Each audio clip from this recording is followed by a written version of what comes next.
Good morning বন্ধুরা, দেখো সকালে উঠে চা করে নিয়েছি, এরপর টিফিন বক্সটাও গুছিয়ে নিচ্ছি। আজকে টিফিনে ভাত আর মাংস, তো এইগুলোই আমরা আজকে নিয়ে যাবো। কালকে রাত্রে রান্না করেছিলাম সেটাই খেয়েছি, আর সেটাই ফ্রিজে রেখে দিয়েছি, সেটাই নিয়ে যাচ্ছি।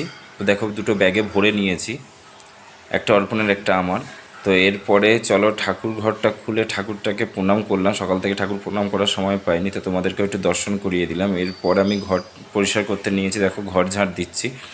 ঘরটার ঝাঁট দেওয়ার পরে আমি চলে গেছিলাম চান করতে। চান করে এসে বিছানা টিছানা সমস্ত ঘর দোর গুছিয়ে টুছিয়ে কমপ্লিট করে জামা কাপড় বার করে নিয়েছি, কারণ একটু ক্লিন থাকতে খুব পছন্দ করি, তাই যত তাড়াতাড়ির মধ্যে একটু পরিষ্কার রাখার চেষ্টা করি।